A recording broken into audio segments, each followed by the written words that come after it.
All right, guys. So, welcome to part two of kind of our mortgage conversation. It's really free flow, just to share the experiences that we had with it. And for this part, we are going to kind of share our findings and learnings in the mortgage process itself, be executing it between the developers and the financial institutions.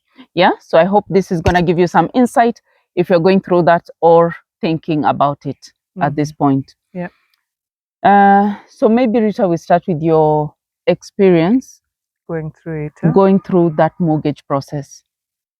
Okay, so for me, as I mentioned in the previous video, we're talking about around 2018 when I was like seriously now starting to look for a place.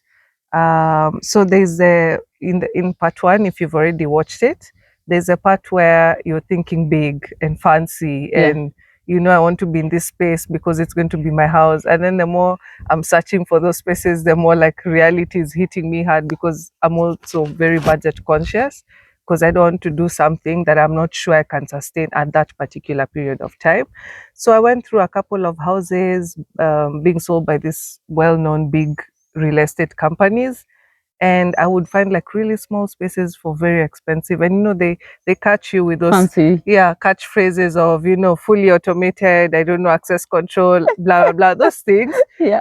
And then you get in, the square meterage is so minimal, like you're selling me everything but space. So making peace with that, the reality now on the ground, the way people say kwa ground ni different. Also realizing, my budget, my pocket, there's only so much I can go. So going through that mentally, and then I feel that it was also daunting not having anyone to talk to who had already done it at my age. Many of the people I came across were people who maybe they're couples, so between the husband and the wife, they figured it out, right? But now I'm a single woman walking the single woman journey, and I'm there telling my friends I'm going to get a house. No one around me has done it. So really, even talking to someone, how have you done it? Where do you start? It felt very daunting. Looking back, I'm like, you just walk to the bank and tell them I want a mortgage, and then you just listen to the process. It's not as complex as it might seem or it's made to be seen. So in the end, I settled for a unit that made sense for me, budget wise, state wise. At that time, being a single woman with no, family, no child, and it worked out. It worked out perfectly, and then it ended up being such not as crazy as I thought it would be, to the point where I was even willing to start a second journey. And I remember the banker who I was working with was like, Rita, this is the start of many apartments or many, Yeah. real estate property. And it ended up being true. I feel like now I feel like once you start, you will just find your way. It doesn't stop there. It doesn't stop. It's just dipping your toe in it and just going like, I'm going to do this, whichever way it goes, I'm gonna do this. There are really no regrets at all. I have even crazy stories of staying a year without paying anything, no installment, no rent, Yeah. nothing, just because I was willing to take that risk. So I say just go for it. I also want to add, I do feel that things like mortgages carry a fear of the financial discipline it's Yeah. going to bring, because remember, when you're renting, you can pay 50,000 today, and then you can go like, you know what, I need more party money, and you downsize to a 30K house and you party the 20K, right? It's not like you're saving it to go do anything else. But the mortgage, it's there, and it's that, and it's a commitment. Yeah. So if you're out there and you're thinking about the fear, and you're being stalled by the fear of the financial discipline, you know what? Financial discipline isn't necessarily a bad thing. It might be a way for you to embrace the discomfort of financial discipline, and you're going to grow from it. So I really do feel that there is a tight commitment, and you know that you cannot go like, I'm downsizing my mortgage. You can grow your finances. You can still have the extra income coming on top, but yes, you've made a commitment. It's gonna come with discipline, and just go like, maybe this is how I grow. financial And discipline maybe isn't another bad. thing, Christabel, maybe the person you're talking about exists, yeah, they do exist, but also the reality is many times we're paying rent and we're not paying for 1 year. This is the reality. We're paying rent for 2 years, 5 years, 7 years, 10 years. We Yeah. know people who've lived in their houses for even 15 years, the same Yes. house. And you pay. You will But not then keep I paying feel like rent. there's that imagination that, oh, if I tie myself down to this, I'll never be able to move. Yeah. But that's not the reality. The reality is, year one, you're still there. Year two, you're still there. Year three, you never really moved. So Yes. imagine if you had started then, You'd despite be on the year fear, 3, year 4, year 5, yeah, 6 of yeah, paying of it. paying. So I feel like that is true. But then it also, from your story, there is a lot of decision making Yeah. capability Yes, for yes, yourself yes. that it carries. Yeah. I was not buying a house in a couple situation. It was just me, right? It was the same for you. So I feel like when people are in that team of being in a couple, sometimes you don't realize it. You get home, you discuss the mortgage, you discuss the house options. Single people don't get home and discuss this with anyone. So it's You just just make a spinning choice. in your head, and you're just thinking about yourself, your vision, your goals, and you're making a decision and you're moving forward. So if you're single and you're feeling like you can't decide, just remember that when you're buying your first home as a single person, there is that decision making capability Yeah. that you just embrace. Yeah. You get into, you'll discuss it with the banker, you'll discuss it with the agency. That's going to be your team. Yeah. And you're going to make that decision that way. That's an interesting point. Yeah. That's true. You don't get back home. Yeah. You might share it with your friends. I shared Yeah. my dreams, thoughts, plans, outcomes with my friends. And yes, they respond and this, but largely you do make the decisions yourself. in the background in silence. How was your experience?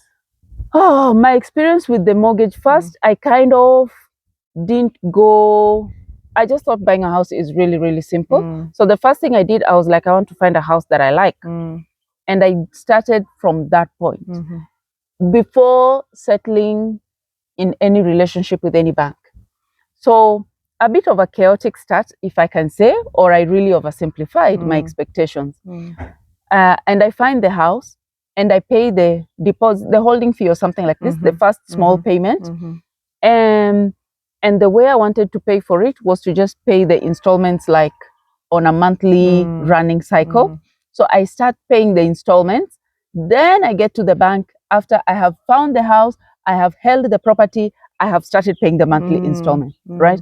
So my experience and my bank at the time declined to give me the mortgage. So this was my first, it really shocked me. I didn't even talk about my rejection, but go on. So the bank declined to give me that money. And you won't believe, guys, the reason that financial institutions are going to deny you credit out here, because they ask you, at least my question was to share my CV.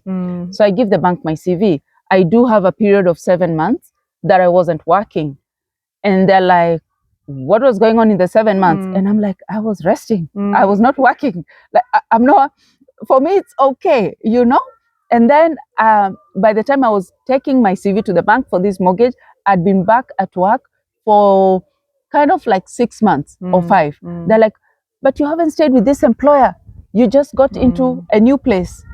Is there probation? Are you under probation? What if you get fired during the probation?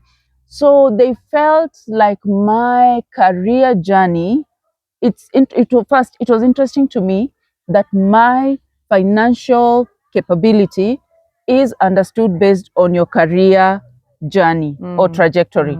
That was strange to me.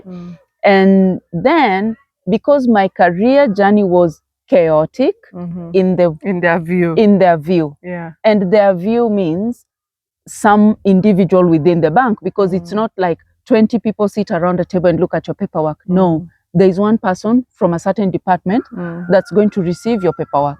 And maybe 2 people might look at it. If someone says no or yes, there might be someone to sound board or double check that. But I don't think we are talking more than 4 people looking at your paperwork. So in the view of 2 people or so who looked at my CV, they were like, I seem like a risk. Like nobody can tell I will work for another year or I will work for 2, because apparently I take gaps in my career. And for them, that was labeled, when they don't understand it, they label it risky. That was also a shock to me. They don't say, like, give us more info, like, make me understand you, because I don't understand you. So the fact that they didn't understand me on paper, for them was risky. And so they backed out of it. They said, this seems too risky and we are out because it's not clear. So if you don't have so what I'm saying here is, if you don't have the traditional, I have employer 1 for 5 years, then I left employer 1 with no gap, and you went to employer 2, and then you're still there now, or you left employer 2 with no gap and went to employer 3, which means you're showing that for the next 20 years, you are going to be employed.